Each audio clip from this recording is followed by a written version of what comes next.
Welcome to easy learning 700। आज की इस वीडियो के अंदर आपको MGT 211 इंट्रोडक्शन टू बिजनेस के लेक्चर नंबर 1 से लेकर लेक्चर नंबर 11 तक इम्पोर्टेंट पॉइंट करवाए जाएंगे। और ये इम्पोर्टेंट पॉइंट आपको इसलिए करवाए जाएंगे ताकि आप अपनी क्विज़ की प्रिपरेशन कर सकें, क्योंकि जब क्विज़ आता है तो स्टूडेंट्स के पास इतना टाइम नहीं होता कि वो हर लेक्चर को रिपीट कर सकें, या फिर जो लेक्चर्स वो ले नहीं सके वो उन लेक्चर्स को कंप्लीट कर सकें। तो इसीलिए इस वीडियो के अंदर आपको इम्पोर्टेंट पॉइंट्स करवाए जाएंगे ताकि आप अपनी क्विज़ की प्रिपरेशन जल्दी कर सकें। तो सबसे पहले लेक्चर नंबर 1 है, जिसका अंदर आपको सबसे पहले बिजनेस की डेफिनेशन करवाई जा रही है कि बिजनेस होता क्या है। बिजनेस का मतलब होता है any activity to earn profit, यानी कि प्रॉफिट अर्न करने के लिए कोई भी एक्टिविटी की जाए, कोई भी लीगल एक्टिविटी की जाए, उसको कारोबार कहा जाता है, यानी कि बिजनेस कहा जाता है। और वर्ड बिजनेस ड्राइव हुआ है टर्म बिजनेस से। उसके बाद है एंटरप्रेन्योरशिप। एंटरप्रेन्योरशिप का मतलब होता है एक ऐसा फिनोमेना होता है जिसमें एक शख्स जो है वो सर्च करता है अपॉर्चुनिटी के लिए और उसको अवेल करने की कोशिश करता है। बहुत से लोग इंडिविजुअल्स इस फील्ड में आते हैं और वो स्टार्ट करते हैं अपने बिजनेस। उसके बाद है कंपोनेंट्स ऑफ बिजनेस। बिजनेस के जो कंपोनेंट्स हैं इसमें इंडस्ट्री और कॉमर्स, ये दो कंपोनेंट्स हैं बिजनेस के। इंडस्ट्री का मतलब क्या होता है? इंडस्ट्री का मतलब होता है रॉ मटेरियल को कन्वर्ट करना, फिनिश गुड्स, और ये जो है फॉर्म यूटिलिटी होती है, यानी कि जब फॉर्म चेंज होती है तो उससे यूटिलिटी में इजाफा होता है। और इंडस्ट्री की भी टाइप्स हैं, प्राइमरी इंडस्ट्री होती है और सेकेंडरी। प्राइमरी के अंदर एक्सट्रैक्टिव और जेनेटिक होती है। एक्सट्रैक्टिव के अंदर एक्सट्रैक्शन करना, निकालना चीज़ें जो है वो, जैसे कि ज़मीन से चीज़ें जो निकाली जाती हैं वो इसके अंदर शामिल होती हैं। और इसके अलावा जेनेटिक होती हैं। जेनेटिक के अंदर क्या होता है कि जीन्स को चेंज किया जाता है, जैसे कि पोल्ट्री फॉर्म वगैरह। उसके बाद है फिर सेकेंडरी। सेकेंडरी के अंदर होती है कंस्ट्रक्शन शामिल है, जैसे कंस्ट्रक्शन होती है बिल्डिंग की, रोड्स की और ब्रिजेस की। मैन्युफैक्चरिंग के अंदर मैन्युफैक्चरिंग की जाती है, कन्वर्ट किया जाता है रॉ मटेरियल को फिनिश गुड्स के अंदर। और सर्विस इंडस्ट्री शामिल है जिसके अंदर banking, consultancy, accounting, lawyer, interior design, interior decorator, designer और कंपोजर वगैरह, ये सब शामिल हैं। कॉमर्स। अब कॉमर्स का मतलब क्या है? इसका मतलब ये कि तमाम वो एक्टिविटीज़ जो स्टार्ट होती हैं वेयर हाउस से लेकर, मैन्युफैक्चरर के वेयर हाउस से लेकर बायर तक, यानी कि मैन्युफैक्चरर जो है जहाँ पे चीज़ें बन रही हैं उसके वेयर हाउस से लेकर बायर तक। उसके बाद है फिर टाइप्स ऑफ कॉमर्स। कॉमर्स की भी टाइप्स हैं जिसके अंदर ट्रेड और एड टू ट्रेड शामिल है। ट्रेड का मतलब बाइंग एंड सेलिंग, यानी खरीदो फरोख्त, खरीदना और बेचना, ये शामिल है ट्रेड का मतलब। और एड टू ट्रेड का मतलब वो institution data means to build and assist this assist and support the trading process. जो ट्रेडिंग प्रोसेस को असिस्ट करते हैं और सपोर्ट करते हैं वो एड टू ट्रेड में शामिल होते हैं। Now the factors of production, वो फैक्टर्स जिनकी वजह से प्रोडक्शन होती है। इसके अंदर लेबर है, वो लोग शामिल हैं जो ऑर्गेनाइजेशन में काम करते हैं। कैपिटल से मुराद वो अमाउंट जो इन्वेस्टर ने इन्वेस्ट किया बिजनेस में, कारोबार में लगाया है। एंटरप्रेन्योरशिप का मतलब है मैनेजमेंट एबिलिटी उन लोगों की जो बिजनेस रन कर रहे हैं। और फिजिकल रिसोर्सेज से मुराद है लैंड, बिल्डिंग, लेबर और व्हीकल और मशीनरी वगैरह। उसके बाद इकोनॉमिक सिस्टम, हर मुल्क के अंदर कोई ना कोई इकोनॉमिक सिस्टम होता है और ये इसीलिए होता है क्योंकि रिसोर्सेज हमेशा लिमिटेड हैं, रिसोर्सेज कभी भी अनलिमिटेड नहीं होते हैं। So a system for allocation of resources. Economic system इसीलिए बनाया गया ताकि रिसोर्सेज की एलोकेशन की जा सके, जहाँ पे जिस रिसोर्सेज की जरूरत है वहाँ पे वो रिसोर्स को एलोकेट किया जा सके। और इकोनॉमिक सिस्टम की भी टाइप है, लेकिन जो दो मेन टाइप आपको पढ़ाई जा रही है उसमें प्लान इकोनॉमी है, दूसरा है free market economy. Plan economy में सब कुछ गवर्नमेंट के अंडर में होता है, रिसोर्सेज वगैरह, और इसको सोशलिस्टिक इकोनॉमी भी कहा जाता है। उसके बाद है फ्री मार्केट इकोनॉमी, जिसके अंदर डिमांड एंड सप्लाई पे डिपेंड करती है रिसोर्सेज की जो एलोकेशन होती है, और इसको कैपिटलिज्म भी कहा जाता है, यानी कि सरमायादाराना निज़ाम। उसके बाद है फिर टाइप्स ऑफ एनवायरमेंटल फोर्सेस। इसके अंदर एक्सटर्नल फोर्सेस शामिल हैं, ये वो फोर्सेस होती हैं जो ऑर्गेनाइजेशन के बाहर होती हैं, और बाहर होती हैं तो जाहिर बात है ऑर्गेनाइजेशन इनको कंट्रोल भी नहीं कर सकते। उसके बाद इंटरनल फैक्टर्स हैं जो कि ऑर्गेनाइजेशन के अंदर होती हैं और इनको ऑर्गेनाइजेशन कंट्रोल कर सकती है। नाउ द स्वॉट एनालिसिस। स्वॉट एनालिसिस एक बहुत इंपॉर्टेंट एनालिसिस है। इसके अंदर चार चीज़ें हैं, strength, weaknesses, opportunities and threat. Strength weakness organisation के अंदर होती है, अपॉर्चुनिटीज एंड थ्रेट ऑर्गेनाइजेशन के बाहर होती हैं। अब है लेक्चर नंबर 2। इसके अंदर है सबसे पहले एक्सटर्नल फैक्टर्स। अब एक्सटर्नल फैक्टर्स आउटसाइड होते हैं ऑर्गेनाइजेशन के, और इनमें कौन कौन से फैक्टर्स होते हैं? इकोनॉमी होती है कंट्री की, पर कैपिटा इनकम होती है, यानी कि जो एक एवरेज इनकम होती है पॉपुलेशन की वो। और इसके अलावा जनरल एम्प्लॉयमेंट या अनएम्प्लॉयमेंट वो कैसी है वो भी इसमें शामिल है। इकोनॉमिक ग्रोथ, इकोनॉमिक की ग्रोथ कैसी है, और एक्सचेंज रेट क्या चल रहा है, जैसे रुपी डॉलर का एक्सचेंज रेट है, और इन्फ्लेशन रेट यानी कि महंगाई की शरह। उसके बाद है डेमोग्राफिक फैक्टर्स। डेमोग्राफिक का मतलब होता है स्टडी करना पॉपुलेशन के बारे में, क्योंकि पॉपुलेशन से ही कस्टमर आते हैं, और पॉपुलेशन से ही पता चलता है कि साइज ऑफ मार्केट क्या है और नेचर क्या है, कस्टमर किस नेचर का है। और इसके अलावा टोटल पॉपुलेशन का बारे में देखना कि कितनी है, और पॉपुलेशन की डिस्ट्रीब्यूशन जो है वो जेंडर की बेसिस के ऊपर कि मेल फीमेल रेशियो कितना है। और पाकिस्तान के अंदर फीमेल पॉपुलेशन भी दो हिस्सों में डिवाइड की जा सकती है, एक हाउस होल्ड वुमेन और working women. And the population growth rate, अब ग्रोथ रेट जो होता है पॉपुलेशन का वो रेट होता है जिसपे एक एरिया की पॉपुलेशन बढ़ रही है या कम हो रही है, उसको हम कहते हैं population growth rate. Now the political and legal factors, आप इसके अंदर पॉलिटिकल फैक्टर की अगर हम बात करें तो गवर्नमेंट की जो प्रेफरेंस और प्रायोरिटीज़ होती हैं वो, कि गवर्नमेंट की तरजीहात क्या क्या है और एटीट्यूड कैसा है गवर्नमेंट का एक्सपोर्ट की तरफ, गवर्नमेंट सपोर्ट करती है एक्सपोर्ट को या नहीं करती, और गवर्नमेंट की टैक्सेशन पॉलिसी क्या है, गवर्नमेंट ने कौन कौन से टैक्स लगाए हुए हैं। एंड दी लीगल फैक्टर्स, और लीगल फैक्टर्स के अंदर लॉज आ जाते हैं, यानी कि कानून लॉज जो है वो हेल्थ से रिलेटेड क्या कौन कौन से हैं, और इंपोर्ट एक्सपोर्ट से रिलेटेड कौन कौन से लॉज हैं, टैक्स से रिलेटेड कौन से लॉज है, पैकिंग से रिलेटेड कि पैकिंग कैसी होनी चाहिए, और चाइल्ड लेबर से रिलेटेड कि चाइल्ड लेबर अलाउ है नहीं है, एंड लेबर यूनियन से रिलेटेड जो लेबर यूनियन बनती है एम्प्लॉयज़ की, जो एम्प्लॉयज़ के राइट के लिए काम करती है। उसके बाद है फिर टेक्नोलॉजिकल फैक्टर्स, अब टेक्नोलॉजिकल फैक्टर्स को देखना पड़ता है क्योंकि बिजनेस को टेक्नोलॉजिकल एडवांसमेंट के साथ चलना पड़ता है। आज के दौर में ऑनलाइन भी ज़ाहिर बात है बिजनेस ज़रूरी है, पहले के दौर में नहीं था, तो जो टेक्नोलॉजिकल एडवांसमेंट है उसके साथ अपने बिजनेस को लेके चलना होता है। उसके बाद है फिर सोशियो कल्चरल फैक्टर्स, क्योंकि अब इसमें जो है वो कई सारी चीज़ें आती हैं, सोसाइटी और कल्चर वगैरह इसमें शामिल है, और इसमें रिलीजन बहुत अहम चीज़ है, क्योंकि एक रिलीजन के जो फॉलोअर होते हैं हमेशा उन पे इन्फ्लुएंस होता है इस बात का कि वो कुछ चीज़ें ख़रीदते हैं और वो कुछ चीज़ें नहीं खरीदते। रिलीजन की वजह से वो कुछ चीज़ें ख़रीदना चाहते हैं और रिलीजन की वजह से ही वो कुछ चीज़ें नहीं ख़रीदना चाहते। उसके बाद फिर नेचुरल फैक्टर्स हैं जिसके अंदर एक्ट ऑफ गॉड है, अनप्रेडिक्टेबल इवेंट होते हैं ये जो ह्यूमन कंट्रोल से बाहर होते हैं, जैसे कि अब फ्लड है या अर्थक्वेक वगैरह है। और business people will develop product considering natural resources, जो कारोबारी लोग हैं वो प्रोडक्ट डेवलप करेंगे नेचुरल रिसोर्सेज को कंसिडर करते हुए। अब है लेक्चर नंबर 3, इसमें है डेफिनेशन सॉल प्रोप्राइटरशिप की। सॉल प्रोप्राइटरशिप क्या है, एक ऐसा बिजनेस होता है जिसको सिर्फ एक ही पर्सन ऑन करता है, यानी इसका एक ही ऑनर होता है। और इसके फ़ायदे क्या क्या है इसको बनाने का फ़ायदा ये कि आसानी से इसको फॉर्म किया जा सकता है, ईजी है इसको इस्टेब्लिश करना। और इसके अंदर क्या होता है कि इंडिविजुअल जो ऑनर होता है वो अपनी मर्ज़ी के डिसीजन ले सकता है, जो भी वो लेना चाहे, किसी का कोई इंटरफेयर नहीं होता, और इजीली वो ट्रांसफ़र कर सकता है ऑनरशिप, जिसको चाहे वो अपना बिजनेस बेच सकता है। और जो भी पूरा का पूरा प्रॉफिट होता है वो वो खुद ऑनर इंजॉय करता है, और पूरा का पूरा बिजनेस भी उसी का होता है। और अनलिमिटेड अपॉर्चुनिटी होती है कि अपनी मर्जी से जिस तरह चाहे वो बिजनेस को एक्सपेंड कर सकता है इंडिविजुअल, और individual can keep this secret, और जो इंडिविजुअल होता है ऑनर होता है उसी के पास सीक्रेट रहते हैं बिजनेस के, उसको किसी से शेयर करने की जरूरत नहीं पड़ती, और उसका अपना पर्सनल इंटरेस्ट होता है क्योंकि पूरा का पूरा बिजनेस उसी का होता है। And honours can make speedy decision, अब डिसीजन भी ईजिली ले सकता है, स्पीड के साथ ले सकता है। एक्चुअली ईजिली से मुराद ये कि स्पीडी डिसीजन ले सकता है, उसको अकेला एक डिसीजन लेना होगा, और इजी टू डिसॉल्व है, जब दिल चाहे वो अपने कारोबार को बंद करते हैं। लेकिन इसके नुकसान भी हैं, इसमें अमाउंट ऑफ कैपिटल लिमिटेड होता है, जो सरमाया लग रहा होता है वो लिमिटेड होता है, एक ही शख्स ने लगाना होता है, कंटिन्यूटी प्रॉब्लम होती है, बिजनेस ज़्यादा दिनों तक सर्वाइव नहीं करते, और लिमिटेड लाइफ होती है, और डिपेंड करती है ऑनर के ऊपर, ऑनर जब भी दिल चाहे बंद कर दे। और अगर ऑनर बीमार हो जाता है या उसका इंतकाल हो जाता है तो ऐसी सिचुएशन में भी बिजनेस जो है वो ख़त्म हो सकता है।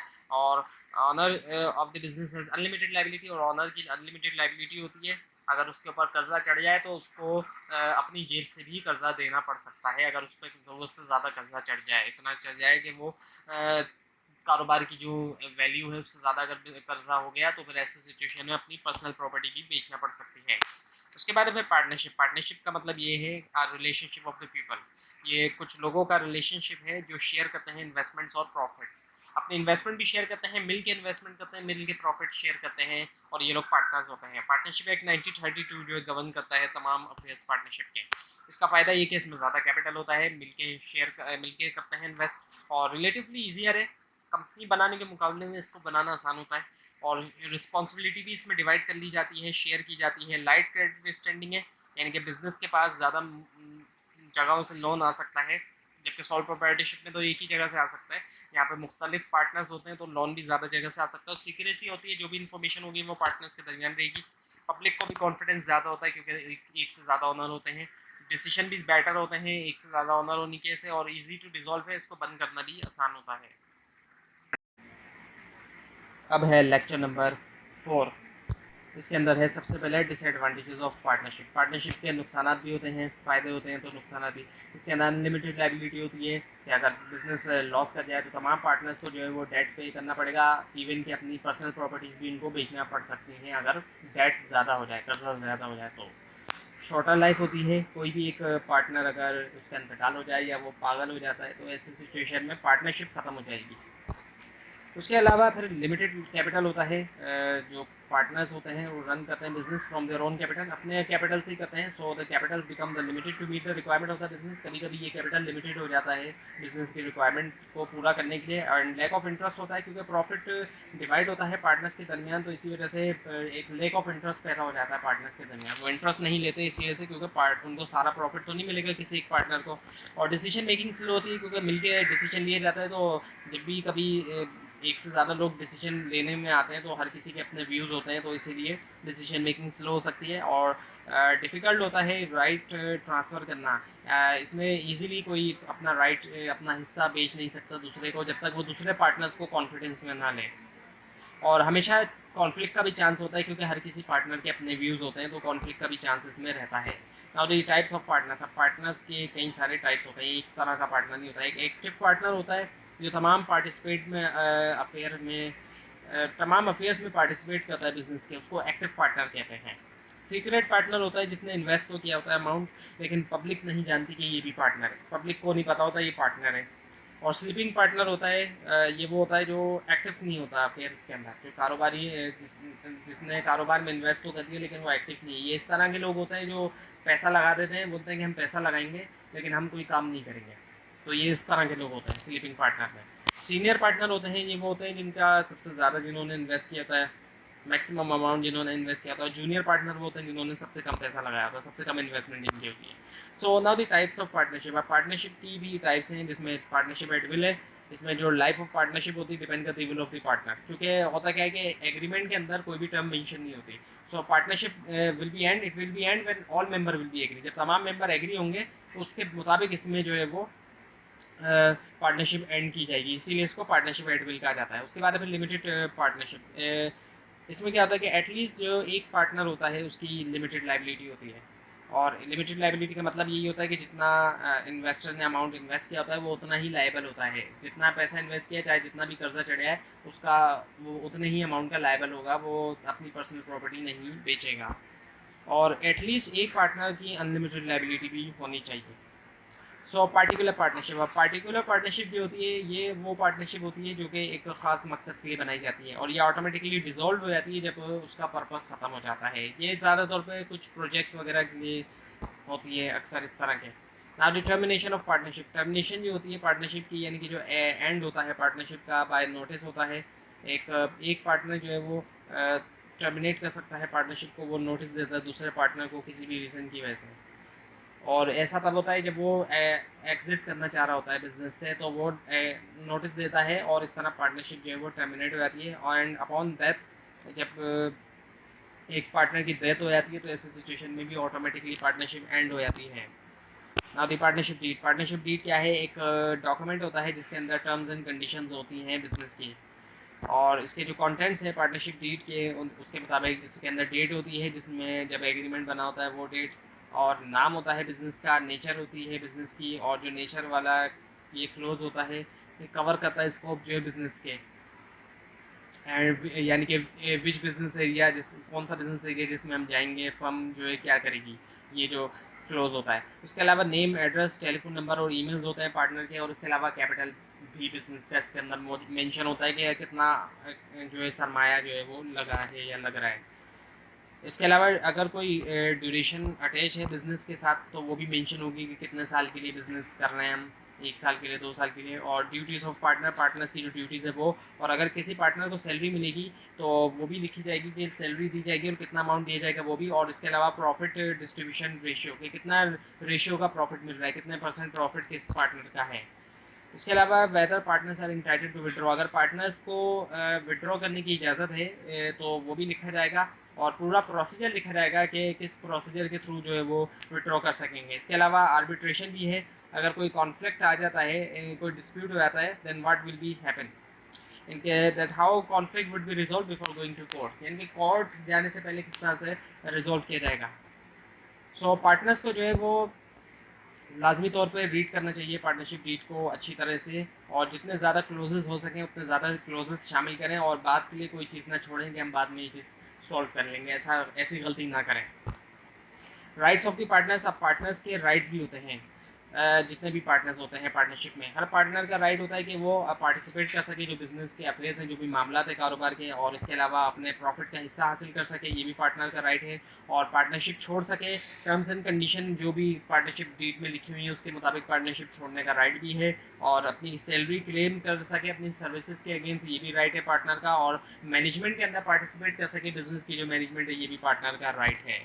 तो ये हुआ लेक्चर नंबर 4। अब है लेक्चर नंबर 5। इसमें सबसे पहले है ड्यूटीज ऑफ पार्टनर्स। पार्टनर्स के जहाँ राइट हैं वहाँ ड्यूटी भी है। पहली चीज़ तो ये कि पार्टनर्स को मेंटेन करना चाहिए अकाउंट्स इस तरह से कि जिससे ट्रू पिक्चर पता चल सके बिजनेस की। और उसके अलावा पार्टनर्स को अपनी पावर्स का इस्तेमाल करना चाहिए उस लिमिट में रहते हुए जो स्पेसिफाइड है पार्टनरशिप डीड के अंदर। और पार्टनर्स रिस्पॉन्सिबल हैं कि वो एक्यूरेट इन्फॉर्मेशन प्रोवाइड करें, सही इन्फॉर्मेशन प्रोवाइड करें जो भी गवर्नमेंट बॉडीज़ हैं उनको। और पार्टनर्स इस बात के लिए भी रिस्पॉन्सिबल हैं कि जो उनका हिस्सा बनता है लॉस होने की सूरत में बिजनेस के, वो उस हिस्से को पे करें। इसके अलावा हर पार्टनर की ड्यूटी है कि वो डिसीजन माने जो पार्टनरशिप के अंदर लिए गए हैं, बनाए गए हैं। और पार्टनर्स जो है वो कोई भी सीक्रेट इन्फॉर्मेशन डिस्क्लोज ना करे बिजनेस की किसी बाहर के शख्स को या किसी ऐसे शख्स को जो पार्टनर नहीं है। और ये हर पार्टनर की मॉरल और लीगल रिस्पॉन्सिबिलिटी है कि वो फर्म की जो जगह है उसको किसी और काम के लिए इस्तेमाल में ना ले जब तक दूसरे पार्टनर्स की वो परमिशन ना ले ले, उनको बता ना दे, इन्फॉर्म ना करते। Now the joint stock company. अब जॉइंट स्टॉक कंपनी क्या है? ये कंपनी जो फॉर्म्ड होती है ये कंपनी ऑर्डिनेंस 1984 के अंडर होती है। पहले 1984 के अंडर होती थी, अब कंपनी एक्ट 2017 चल रहा है। सो जॉइंट स्टॉक कंपनी एक एसोसिएशन होती है लोगों की फॉर मेकिंग प्रॉफिट। प्रॉफिट के लिए लोग एसोसिएट होते हैं प्रॉफिट के लिए। अब इसके फ़ायदे हैं और नुकसान भी हैं। तो फ़ायदे इसके हैं कि एक्सपेंड किया जा सकता है बिजनेस को, काफ़ी हद तक बिजनेस एक्सपेंड हो सकता है, फैल सकता है, बड़ा हो सकता है। और क्रेडिट की फैसिलिटी है इसमें, क्रेडिट यानी कि उधार इजीली मिल जाता है। और ज़्यादा कैपिटल होता है, और ज़्यादा कैपिटल और ज़्यादा एक्सपर्टीज़ होती है तो कंपनी के पास ज़्यादा चांस होते हैं कि वो प्रॉफिट ज़्यादा अर्न कर सके। और एक्सपेंशन होता है, स्केल ऑफ बिजनेस उसके अंदर काफ़ी हद तक इजाफा हो सकता है। और रिस्पॉन्सिबिलिटी जो होती है इन्वेस्टर की, जो लोग शेयर खरीदते हैं कंपनी की, सिर्फ उनकी रिस्पॉन्सिबिलिटी उस हद तक होती है जितना उन्होंने शेयर खरीदा होता है, जितने फेस वैल्यू जितनी उनके शेयर की होती है। यानी कि शेयर की जो वैल्यू है, अगर किसी ने 1 लाख का शेयर खरीदा है तो वो सिर्फ वो 1 लाख की तक ही रिस्पॉन्सिबल है, चाहे वो कंपनी को लॉस जो है वो बहुत ज़्यादा हो जाए उसके बावजूद भी। और अगर किसी एक ऑनर का इंतकाल हो जाए या वो कंट्री छोड़ के चला जाए तो ऐसी सिचुएशन में बिजनेस के ऊपर कोई असर नहीं होगा। और लाइफ जो होती है जॉइंट स्टॉक कंपनी की वो बहुत ज़्यादा होती है पार्टनरशिप और सोल प्रोप्राइटरशिप के मुकाबले में, और इजीली ट्रांसफ़र किया जा सकता है राइट्स को, यानी कि अपने हिस्से के शेयर इजीली सेल किया जा सकता है। और कंपनी जो है वो बेटर एक्सपर्ट्स को जो है वो हायर कर सकती है और उससे बेटर मैनेजमेंट होती है। और पब्लिक का भी कॉन्फिडेंस कंपनी में ज़्यादा होता है बाकी बिजनेसेस के मुकाबले में। और कोई भी जो है ऑनर है वो इजीली एग्जिट कर सकता है जॉइंट स्टॉक कंपनी से अपने हिस्से के शेयर सेल करके। नाउ द डिसएडवांटेजेस, अब इसके नुकसान भी हैं जहाँ एक तरफ फ़ायदे हैं। इसको बनाना जो है बहुत ही लंबा टेक्निकल और मुश्किल किस्म का काम होता है, आसान नहीं होता। और आपको इस कोर्स के अंदर जो है वो एक पूरा प्रोसीजर भी इसका बताया जाएगा कि किस तरीके से ये कंपनीज बनाई जाती हैं। उसके अलावा लैक ऑफ इंटरेस्ट होता है, जो ऑनर्स होते हैं उनका इंटरेस्ट ज़्यादा नहीं होता क्योंकि इसके अंदर प्रॉफिट जो है वो काफ़ी हिस्सों में डिवाइड होता है। और सिक्रेसी भी पाई नहीं जाती कंपनीज के अंदर इतनी ज़्यादा। और डबल टैक्स भी पे करना पड़ता है गवर्नमेंट को। इसके अलावा डिसीजन भी इसमें डिले होते हैं क्योंकि इतने सारे लोगों ने डिसीजंस लेने होते हैं। और पावर जो है वो सेंट्रलाइज होता है, चंद लोगों के हाथों में पावर होता है जिनके पास मेजर हिस्सा होता है शेयर का। किसी के पास 30% या 40% शेयर हो तो उसके हाथ में पावर बहुत ज़्यादा होती है। इसके अलावा पब्लिक और प्राइवेट जो लिमिटेड कंपनीज हैं इन दोनों के अंदर भी फ़र्क पाया जाता है। तो जो डिफरेंसेस है प्राइवेट और पब्लिक लिमिटेड कंपनीज के वो ये हैं। नंबर ऑफ मेंबर्स की अगर हम बात करें तो पब्लिक लिमिटेड कंपनी में जो मिनिमम मेंबर्स होते हैं, जो ऑनर्स होते हैं, वो 7 होते हैं, जबकि प्राइवेट लिमिटेड कंपनी में मिनिमम 2 होते हैं। इशू ऑफ शेयर की बात करें तो पब्लिक लिमिटेड कंपनी को लाजमी अपने शेयर जनरल पब्लिक तक शेयर इशू करना पड़ता है, और प्राइवेट लिमिटेड कंपनी में ऐसा कोई प्रोविजन नहीं है। नाम की बात की जाए तो पब्लिक लिमिटेड कंपनी के अंदर LTD लगाया जाता है नाम के साथ, यानी कि लिमिटेड, जबकि प्राइवेट लिमिटेड कंपनी में PVT LTD लगाया जाता है। एनुअल रिपोर्ट की अगर बात की जाए तो पब्लिक लिमिटेड कंपनी को लाजमी प्रेजेंट करना होता है अपना डेटा जनरल पब्लिक को, जबकि ऐसा कोई प्रोविजन नहीं है प्राइवेट लिमिटेड कंपनी के अंदर। ट्रांसफ़र ऑफ शेयर के अंदर इजीली ट्रांसफ़र किया जा सकता है शेयर जो है वो पब्लिक को, सॉरी पब्लिक लिमिटेड कंपनी में, पब्लिक लिमिटेड कंपनी में इजीली ट्रांसफ़र किया जा सकता है शेयर्स को, जबकि प्राइवेट लिमिटेड कंपनी में एक शेयर होल्डर ट्रांसफ़र नहीं कर सकता जब तक वो दूसरे मेंबर्स की, दूसरे शेयर होल्डर्स की उसको उनसे वो कंसेंट ना ले। और स्टैट्यूटरी मीटिंग जो होती है वो पब्लिक लिमिटेड कंपनी में लाजमी होती है, जबकि प्राइवेट लिमिटेड कंपनी में उसकी ज़रूरत नहीं है कोई। और सबमिशन ऑफ एनुअल रिपोर्ट की अगर बात की जाए तो लाजमी होता है पब्लिक लिमिटेड कंपनी के अंदर के सबमिट की जाए annual report registrar corporate law authority को, और प्राइवेट लिमिटेड कंपनी में ऐसी कोई ज़रूरत नहीं है। टैक्सेशन की बात करें तो पब्लिक लिमिटेड कंपनी पे करती है double taxation different income tax rate पे, जबकि प्राइवेट लिमिटेड कंपनी जो है वो पे करती है एक ही बार टैक्स जो है वो डिफरेंट इनकम टैक्स रेट पे। अब है लेक्चर नंबर 6। इसमें जो है वो पूरा प्रोसेस है किस तरीके से एक कंपनी जो है वो बनाई जाती है। सबसे पहले प्रमोशन स्टेज होता है जिसके अंदर इनिशिएशन ऑफ आइडिया होती है, एक आइडिया आता है लोगों के जहनों में, फिर उसके बाद उस आइडिया की फर्दर डिस्कशन की जाती है और कलेक्शन की जाती है फर्दर इन्फॉर्मेशन, जैसे कि सेल्स के बारे में, प्रॉफिटेबिलिटी के बारे में, मशीन की अवेलेबिलिटी के बारे में और गवर्नमेंट के रिस्ट्रिक्शन के बारे में। और कुछ और फैक्टर भी होते हैं कि कोई लाइसेंस की ज़रूरत है जो बिज़नेस हम करने वाले हैं, और NOC यानी कि नॉन ऑब्जेक्शन सर्टिफिकेट तो रिक्वायर्ड नहीं है गवर्नमेंट से। इसके अलावा इसके बाद क्या होता है कि प्रोमोटर्स अप्लाई करते हैं लाइसेंस के लिए और परमिशन के लिए, और अगर कॉपीराइट इन्वॉल्व होते हैं तो जो प्रिंसिपल कंपनी होती है उसकी परमिशन भी रिक्वायर्ड होती है। और उसके बाद people started work for getting their own name, अपना नाम हासिल करने के लिए, एंड बिजनेस जो है वो रजिस्टर्ड। उसके बाद फिर रिक्वायरमेंट्स ऑफ फंड होती हैं, और फिर है अब स्टेज है प्रमोशन स्टेज के बाद आता है फिर प्रिपरेशन ऑफ डॉक्यूमेंट्स। इसमें 3 तरह के डॉक्यूमेंट्स हैं, memorandum of association, article of association और प्रॉस्पेक्टस। मेमोरेंडम जो होता है इसके अंदर एक ऐसा डॉक्यूमेंट होता है जिसके अंदर नाम, एड्रेस, ऑब्जेक्टिव और कैपिटल होता है कंपनी का। आर्टिकल ऑफ एसोसिएशन के अंदर जो है वो रूल्स और रेगुलेशंस होते हैं कंपनी के, और प्रॉस्पेक्टस जो होता है ये इनिशिएशन फॉर ऑफर होता है। ये इसी तरह से होता है जिस तरह से किसी कॉलेज या यूनिवर्सिटी का प्रॉस्पेक्टस होता है। उसके बाद इनकॉर्पोरेशन स्टेज होती है जिसके अंदर तमाम डॉक्यूमेंट्स जो है वो फाइल किए जाते हैं रजिस्ट्रार को, जॉइंट स्टॉक कंपनी के, ताकि उससे परमिशन हासिल की जा सके बिजनेस की। साथ में रजिस्ट्रेशन फीस भी सबमिट की जाती है, और एक्सपर्ट्स जो है वो उन डॉक्यूमेंट्स को एग्जामिन करेंगे और ये देखेंगे कि जो क्लेम्स किए जा रहे हैं वो जस्टिफाइड है नहीं। अगर वो सेटिस्फाई हो जाएंगे तो सर्टिफिकेट ऑफ इनकॉर्पोरेशन इशू कर देंगे। सर्टिफिकेट ऑफ इनकॉर्पोरेशन का मतलब है एक तरह से बर्थ सर्टिफिकेट कंपनी का इशू हो गया। और जब तो इसके बाद फिर कलेक्शन ऑफ कैपिटल की स्टेज आती है। अब इसमें क्या होता है कि प्रोमोटर्स जो है वो इन्फॉर्म करते हैं जनरल पब्लिक को कि बिजनेस जो है वो स्टार्ट होने वाला है, क्योंकि बर्थ हो गई एक तरह से कंपनी की। और उसके बाद वो फिर पब्लिक से बोलते हैं, लोगों से बोलते हैं कि वो इन्वेस्ट करें उस बिजनेस में, और इसी को कहा जाता है कैपिटल सब्सक्रिप्शन स्टेज। अच्छा, शेयर या स्टॉक जो है ये क्या है, ये जो है स्मॉलेस्ट यूनिट होता है इन्वेस्टमेंट का। इन्वेस्टमेंट का जो स्मॉलेस्ट यूनिट है, यानी कि छोटी से छोटी जो इन्वेस्टमेंट की जाती है वो शेयर या स्टॉक के फॉर्म में की जाती है। और स्टॉक एक्सचेंज वो मार्केट होती है जहाँ पे शेयर्स जो है वो एक्सचेंज किए जाते हैं। इसके अलावा डिबेंचर्स होते हैं, डिबेंचर्स के थ्रू भी कंपनी जो है वो फंड हासिल करती है ये, और ये एक तरह का लोन होता है जो मार्केट से एक्वायर्ड किया जाता है। और सर्टिफिकेट ऑफ कमिटमेंट इशू होता है गवर्नमेंट से जब कमिटमेंट जो है बिजनेस की अलाउड होती है, कि यानी कि अब जो है कंपनी बिजनेस कर सकती है, जब उसकी फंड्स की भी रिक्वायरमेंट कंप्लीट हो गई तो अब जो है वो बिजनेस कर सकती है company. Now the clauses of memorandum of association. अब जो मेमोरेंडम ऑफ एसोसिएशन है उसके जो क्लोजेस हैं वो क्या क्या हैं। इसके अंदर जो है वो नाम होता है कंपनी का, sorry business name of the business, business का नेम होता है। और नेम जो है वो नहीं हो सकता जो ऑलरेडी रजिस्टर्ड हो, और ऐसा नेम नहीं हो सकता जो किसी नेशनल हीरो का हो। उसके अलावा रजिस्टर्ड ऑफिस जो है कंपनी का वो, और रजिस्टर्ड ऑफिस से मुराद जाहिर बात है जो रजिस्टर्ड ऑफिस है, मेन ऑफिस है, उसका एड्रेस और objective close of the business. Her business का जो एक प्री डिफाइंड जो है वो ऑब्जेक्टिव होता है। And the authorise capital of the company, authorise capital से मुराद ये कि कितना कैपिटल जो है वो ऑथोराइज है गवर्नमेंट की तरफ से, और ये रजिस्टर्ड कैपिटल होता है।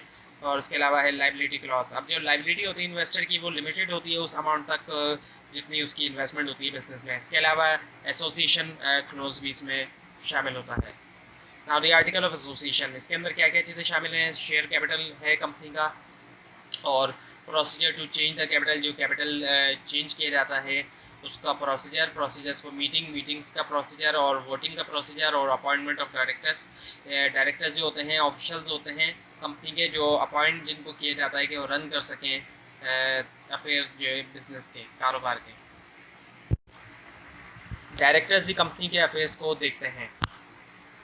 इसके अलावा right and duties and authorities of the directors, इसके अंदर ड्यूटीज़ एंड अथॉरिटीज़ होती हैं डायरेक्टर्स की, और राइट्स होते हैं शेयर होल्डर्स के। उसके अलावा मीटिंग होती हैं, मीटिंग के बारे में मीटिंग्स जो है शेयर होल्डर की मीटिंग और डायरेक्टर की मीटिंग, और डिस्क्वालिफिकेशन किसकी? डायरेक्टर्स की, और सील ऑफ द कंपनी यानी कि स्टैम्प जो है कंपनी की वो, और इसके अलावा डिस्ट्रीब्यूशन और डिविडेंड से मुराद होता है कि वो प्रॉफिट जो डिस्ट्रीब्यूट किया जाता है शेयर होल्डर्स को।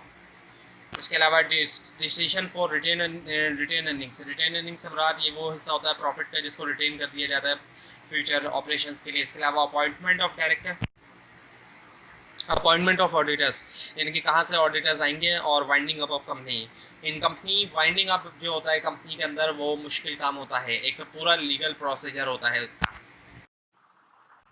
अब है लेक्चर नंबर 7, इसमें सबसे पहले है शेयर होल्डर मीटिंग्स। अब शेयर होल्डर्स की जो मीटिंग होती है इसमें स्टैट्यूटरी मीटिंग होती है, पहली मीटिंग होती है जब बिजनेस स्टार्ट होता है। उसके बाद एनुअल जनरल मीटिंग होती है जो कि साल में एक बार होती है, और एक्स्ट्रा ऑर्डनरी जनरल मीटिंग भी होती है, जो कुछ एक्स्ट्रा ऑर्डनरी जब मामला होते हैं तो उस वक्त। नाउ द स्टैट्यूटरी मीटिंग, अब सेक्शन 77 जो है कंपनी ऑर्डिनेंस 1984 का, वो डील करता है इस तरह की मीटिंग्स के साथ, और कंपनी को लाजमी 20 तकरीबन 21 दिन पहले एक नोटिस देना होता है इस मीटिंग से पहले। और जो इसमें मैटर्स डिस्कस किए जाते हैं वो ये होते हैं कि अमाउंट ऑफ जो कैपिटल एक्वायर्ड है, वो जो कैपिटल एक्वायर्ड किया उसका अमाउंट, और जो मशीनरी ख़रीदी गई उसकी डिटेल, और जो डेवलपमेंट है details of development in all areas of business. कभी कभी ऐसा होता है कि इशू ऑफ शेयर कैपिटल जो है उससे मिनिमम अमाउंट नहीं मिल पाता जो कंपनी ने सेट किया होता है, जितना हासिल करना होता है कंपनी ने उतना अमाउंट नहीं मिल पाता। तो ऐसे सिचुएशन में अंडर राइटर्स होते हैं, वो कुछ ऑर्गेनाइजेशन होती हैं जो कि इस बात की गारंटी देती हैं कि वो रिमेनिंग शेयर्स को ख़रीदेंगी। जितना शेयर बच गया है जो पब्लिक ने नहीं ख़रीदा तो वो रिमेनिंग शेयर ख़रीदेंगी अगर मिनिमम रिक्वायरमेंट जो है वो मीट पूरी नहीं हुई। स्टैट्यूटरी रिपोर्ट ये भी बताती है कि अंडर राइटर्स के बारे में और जो कमीशन उनको पे किया गया, और इन्फॉर्मेशन जो होती है एरियर्स जो रिसीव हुए होते हैं उसके बारे में, जो भी कंपनी ने एरियर्स रिसीव किए होते हैं।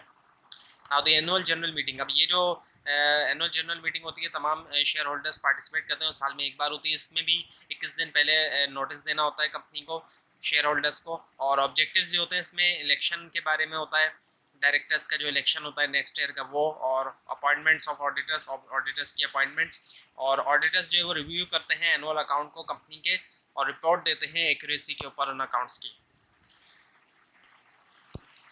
शेयर होल्डर जो है वो इलेक्ट करेंगे और अप्रूव करेंगे अपॉइंटमेंट ऑफ ऑडिटर्स की। अगर ऑडिटर्स पहले से हायर है तो शेयर होल्डर रिव्यू करेंगे उनकी परफॉर्मेंस को, और डिसाइड करेंगे कि कंटिन्यू करना चाहिए करंट ऑडिटर्स के साथ या उनको चेंज करना चाहिए। ऑडिटर से ये भी पूछा जाता है कि क्या वो भी कंपनी के साथ काम करना चाहते हैं या नहीं करना चाहते हैं, उनकी भी मर्जी होती है।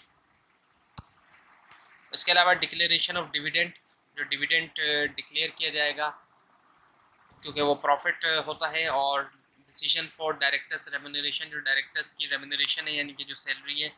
And auditor will report on the companies account, companies के अकाउंट के बारे में ऑडिटर्स वो रिपोर्ट करेंगे इन टर्म्स ऑफ एक्यूरेसी के, एक्यूरेट हैं किस हद तक, और कोई फ्रॉड तो नहीं पाया जाता, और कंपनी ऑर्डिनेंस के साथ किस हद तक कंफर्म है, यानी कंपनी ऑर्डिनेंस के मुताबिक किस हद तक है। नाउ दी एक्स्ट्रा ऑर्डनरी जनरल मीटिंग, अब ये मीटिंग कब होती है? जब कभी भी कोई एक्स्ट्रा ऑर्डनरी सर्कमस्टेंसेज होते हैं या फिर कुछ स्पेशल टाइप ऑफ बिजनेस, यानी कि किसी स्पेशल कोई स्पेशल किस्म का बिजनेस करना चाहते हैं। इसके अंदर जो है वो डिसीजंस फॉर डिबेंचर्स होते हैं, डिबेंचर्स से मुराद बॉन्ड। एंड दी कंपनी जो है वो चेंज कर सकती है अपनी मेमोरेंडम और article of association extraordinary general meeting में। Share capital, now the share capital क्या है? जिस कैपिटल के साथ कंपनी रजिस्टर्ड होती है वो तो कहलाता है authorise capital of the company. लेकिन उसी का हिस्सा जो जनरल पब्लिक को कंपनी ऑफर करती है उसको पेड अप या इशूड कैपिटल कहा जाता है या फिर शेयर कैपिटल। और जो हिस्सा कंपनी ने इशू नहीं किया होता जनरल पब्लिक को वो अन इशूड कैपिटल कहलाया जाता है। सो अगर ज़्यादा लोगों ने अप्लाई कर दिया है, जितना रिक्वायर्ड है कंपनी को उससे ज़्यादा लोग भी अप्लाई कर सकते हैं, तो जो एक्सेस अमाउंट होगा वो रिटर्न कर दिया जाएगा और कंपनी इशू करेगी शेयर जो है वो बैलेटिंग के ज़रिए। और अगर कम लोगों ने अप्लाई किया होगा तो जितना भी अमाउंट रिसीव हुआ होगा वो पेड अप कैपिटल हो जाएगा कंपनी का। वाइंडिंग अप ऑफ कंपनी, अब जब वाइंडिंग अप किया जाता है कंपनी को तो उसका क्या क्या किया जाता है, किस तरीके से की जाती है वाइंडिंग अप। इसमें ये होता है कि मेंबर्स डिसाइड करते हैं वाइंड अप करने के बारे में बिजनेस को, and it may be possible that business is made up for specific period. So voluntary winding up जो होती है इसमें मेंबर डिसाइड करते हैं कंपनी को, member of the company decide about winding up of the company, winding up के बारे में। और इसके अलावा स्पेशल रेजोल्यूशन जो होती है उसके अंदर क्या होता है, मेंबर जो है वो प्रेजेंट करते हैं स्पेशल रेजोल्यूशन जो है वो एक्स्ट्राऑर्डिनरी जनरल मीटिंग में वाइंडिंग अप के बारे में। अगर अप्रूव्ड हो जाती है वो तो कंपनी जो है वो डिसॉल्व हो जाएगी। और वाइंडिंग अप बाय कोर्ट भी होती है, मेंबर्स जो है वो have applied for court for winding up. Company investor request court to take action, जो कंपनी के इन्वेस्टर्स होते हैं वो रिक्वेस्ट करते हैं कोर्ट को क्या वो एक्शन ले। और कोर्ट जो है अगर फील करता है कि बिज़नेस जो है वो बेनिफिट नहीं है सोसाइटी के लिए या ऑब्जेक्टिव्स जो है बिज़नेस के वो not in line with culture of the country, अगर बिज़नेस के जो ऑब्जेक्टिव्स हैं वो कल्चर के मुताबिक नहीं है कंट्री के, या फिर बिज़नेस जो है वो धोखा दे रहा है, तो ऐसी सिचुएशन में कोर्ट जो है वो ऑर्डर देगा और बिज़नेस जो है वो इमीडिएटली तौर पे क्लोज हो जाएगा। अब है लेक्चर नंबर 8। इसमें सबसे पहले है कोऑपरेटिव सोसाइटीज़। सो कोऑपरेटिव सोसाइटी जो है ये बाकी दूसरे बिजनेस की तरह नहीं होती। कोऑपरेटिव सोसाइटी जो है एक ग्रुप होता है लोगों का जो फॉर्म करते हैं बिजनेस ताकि एक दूसरे के साथ कोऑपरेट कर सकें, और मेन पर्पस इस सोसाइटी का जो होता है वो एक दूसरे के साथ कोऑपरेशन करना होता है। और इसका जो मेन मकसद होता है वो पैसे कमाना नहीं होता, सिर्फ इसका मेन ऑब्जेक्टिव यही है कि एक दूसरे के साथ कोऑपरेट किया जाए, मदद की जाए, सपोर्ट किया जाए एक दूसरे को। और लोग जो है वॉलंटरीली तौर पे अपनी सर्विस प्रोवाइड करते हैं इन ऑर्गेनाइजेशन को। सो इसके फ़ायदे हैं बहुत सारे, और वो ये हैं कि इस सिस्टम की वजह से जो है वो हाई स्टैंडर्ड ऑफ लिविंग मिलता है क्योंकि रिसोर्सेज शेयर किए जा रहे होते हैं, और इस तरह की सोसाइटीज़ को बनाना आसान होता है क्योंकि गवर्नमेंट सपोर्ट करती है इस तरह के ऑर्गेनाइजेशन को, और जो लोग बिजनेस रन कर रहे होते हैं इस तरह के उनको इक्वल राइट मिलता है डिसीजन लेते वक्त। इससे फ़र्क नहीं पड़ता कि उन्होंने कितना पैसा इन्वेस्ट किया है। इसके अलावा इकोनॉमिक डेमोक्रेसी होती है, लोग मिल के जो है वो डिसीजन लेते हैं।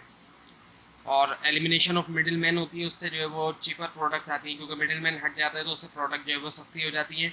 और फाइनेंशियल असिस्टेंट भी गवर्नमेंट प्रोवाइड करती है इस तरह के बिजनेस को, और एक फ्रेंडली एटमॉस्फेयर डेवलप हो जाता है सोसाइटी के अंदर क्योंकि क्लोज रिलेशनशिप होता है जो लोग बिजनेस रन कर रहे होते हैं। इसके अलावा एम्प्लॉयमेंट अपॉर्चुनिटी भी बनती है इस तरह के बिजनेसेस से, और एक सेंस जो है म्यूचुअल कॉपरेशन का वो भी डेवलप्ड होता है। और एक अपॉर्चुनिटी मिलती है कि डिमांड और सप्लाई को बैलेंस रखा जाए, जब डिमांड सप्लाई बैलेंस होगी तो उससे शॉर्टेज नहीं होगी, और इस तरह के बिजनेस के लिए बहुत कम एक्सपेंडिचर रिक्वायर्ड होता है। नुकसान भी हैं जहाँ पे फ़ायदे हैं, जो लोग इस तरह के बिजनेसेस को बनाते हैं उनके पास सफिशेंट फंड नहीं होता है जो नेटिव लोग बना रहे होते हैं, और अनअवेलेबिलिटी होती है प्रोफेशनल मैनेजर्स की क्योंकि रिमोट एरिया में लोगों के पास इतना पैसा नहीं होता, और ये भी एक चीज़ है कि इस तरह के लोग भी वहाँ अवेलेबल नहीं होते। और इसके ये भी नुकसान होता है कि लोगों के पास एक्सपीरियंस नहीं होता इस तरह के बिजनेस को चलाने का, और लैक ऑफ सीक्रेसी भी होती है इसके अंदर, सीक्रेट नहीं रहती इन्फॉर्मेशन। और अनअवेलेबिलिटी होती है न्यू टेक्नोलॉजी की, और इस तरह के बिज़नेस को बिज़नेस नहीं समझा जाता ट्रू सेंस में क्योंकि इसका मकसद पैसे कमाना नहीं होता, और लोगों का कॉन्फिडेंस नहीं होता इस तरह के बिजनेसेस में, और बैंक भी लोन प्रोवाइड नहीं करता इस तरह के बिजनेस को, और गवर्नमेंट जहाँ सपोर्ट करती है एक तरफ तो इंटरफेयर भी करती है। नाउ द एंटरप्रेन्योरशिप, अब एंटरप्रेन्योरशिप क्या है, ये एक एबिलिटी है जिसके ज़रिए एक इंडिविजुअल कोशिश करता है कि वो ढूंढे एक अपॉर्चुनिटी और रिस्क लेता है और वो फिर अपॉर्चुनिटीज़ को हासिल करता है वो।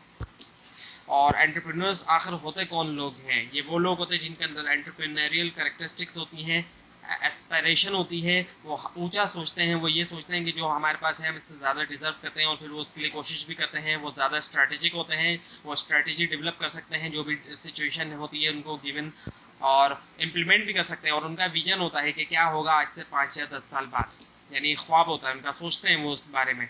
और करेक्टरिस्टिक्स या एंटरप्रेन्योर्स की रिसोर्सफुलनेस है, यानी जो रिसोर्स ज़रूरत है बिज़नेस को रन करने के लिए, और एबिलिटीज़ होती हैं, उन्होंने अपनी एबिलिटी बिल्ड की होती है, काबिलियत, और कंसर्न ऑफ बीइंग गुड, यानी कि whatever we are should be better than this, यानी कि जो कुछ है इससे ज़्यादा बेटर हमारे पास होना चाहिए, तो उसके लिए फिर वो कोशिश भी करते हैं।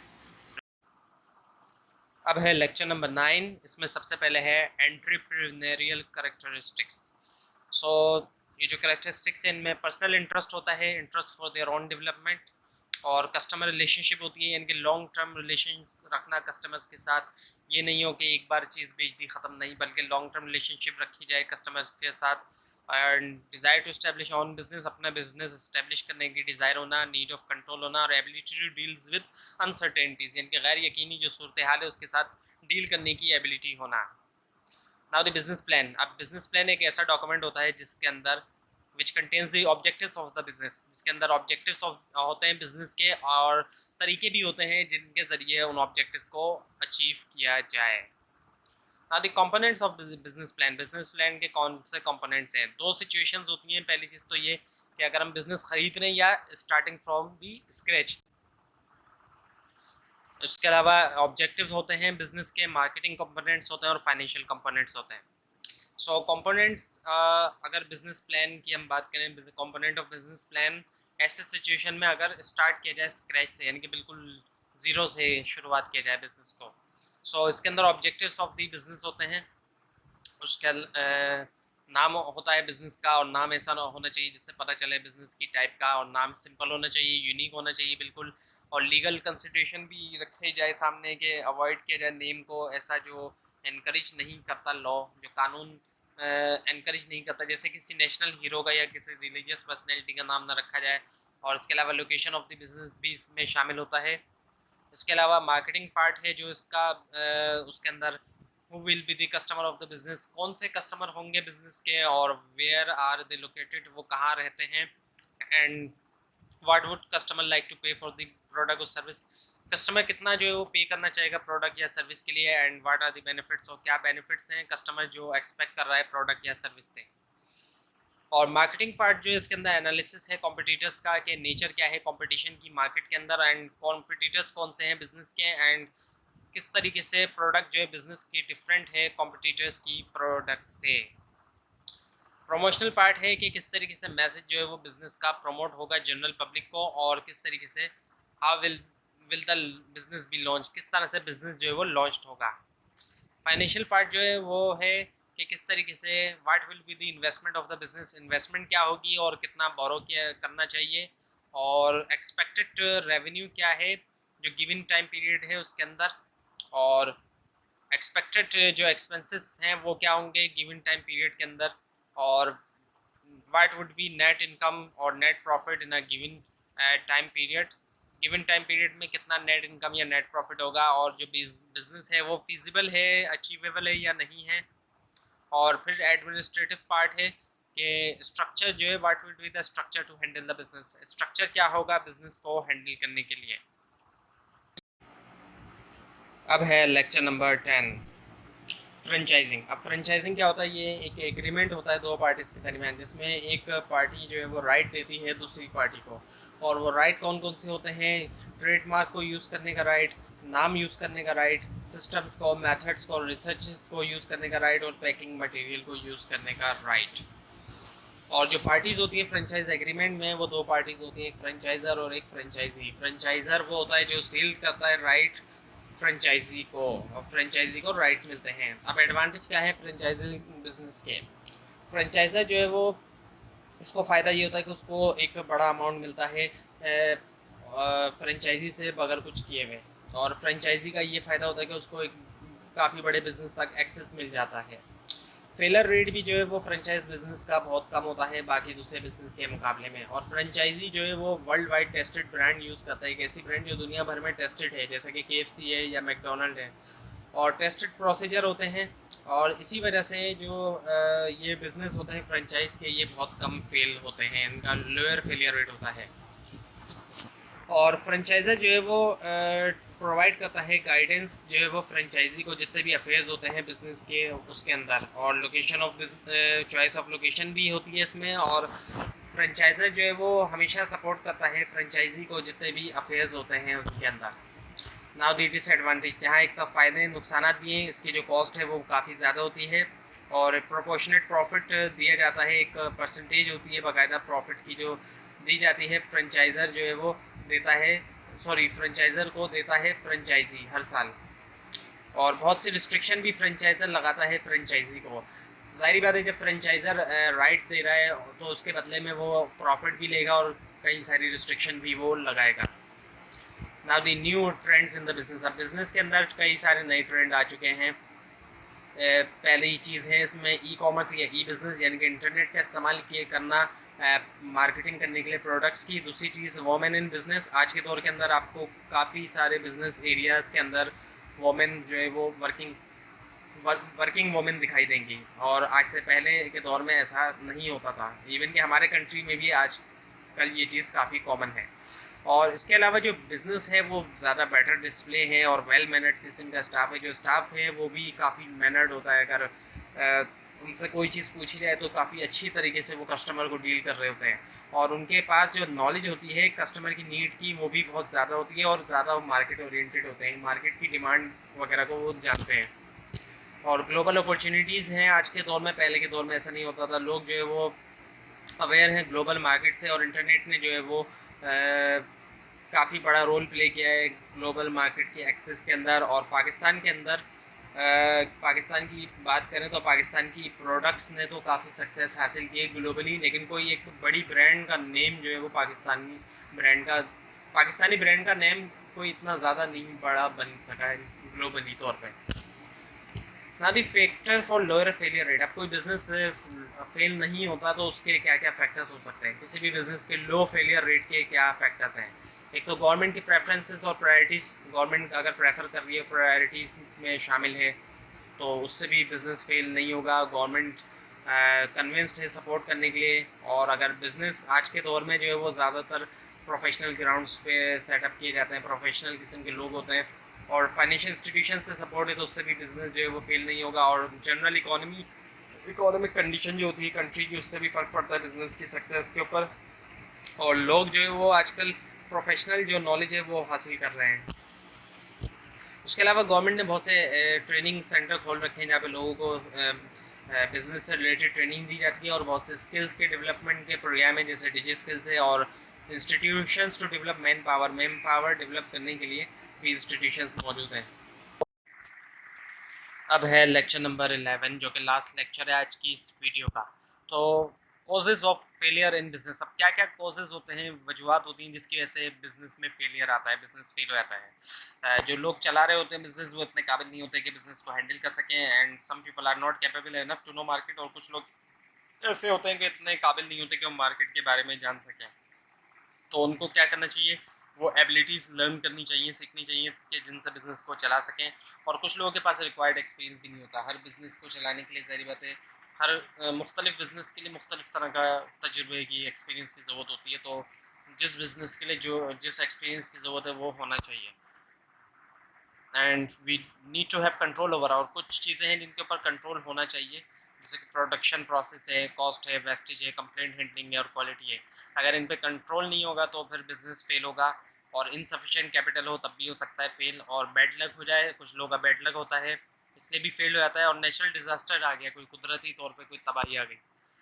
और सक्सेस के लिए बिजनेस में क्या क्या रीजंस होते हैं, हार्ड वर्किंग की जाए, डेडिकेशन हो, कमिटमेंट हो, और रिस्पॉन्स ऑफ मार्केट, जो मार्केट की डिमांड है उसको रिस्पॉन्स किया जाए, कॉम्पिटेंसी हो, काबिलियत हो, एबिलिटी टू वर्क नॉलेज हो, मार्केट की प्रोडक्ट की नॉलेज हो, सिस्टम्स की नॉलेज हो। और इसके अलावा लक भी होता है कुछ लोगों का, इस वजह से भी वो सक्सेस हो जाता है, एक्ट ऑफ गॉड है, उससे भी फ़र्क पड़ता है, ज़ाहिर बात है।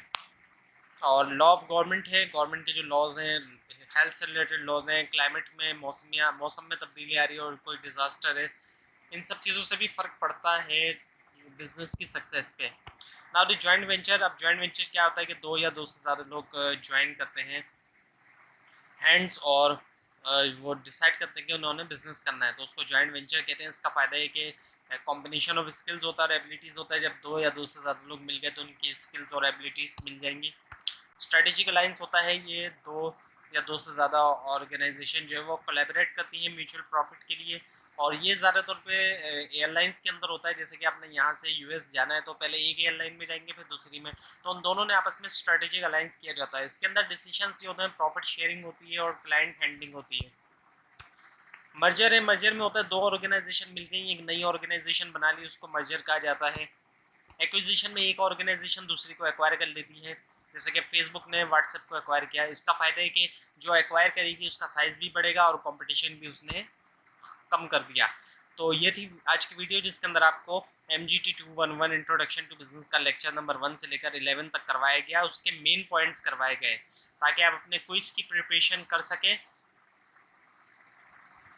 और इस तरह की मज़ीद वीडियोस के लिए आप इस चैनल को सब्सक्राइब कीजिए, और अगर आप ये स्लाइड्स हासिल करना चाहते हैं तो नीचे डिस्क्रिप्शन बॉक्स में दिए गए लिंक से हासिल कर सकते हैं, लेकिन अगर आपको लिंक ना मिले उसके लिए आप नीचे कमेंट कीजिए। Thanks for watching this video.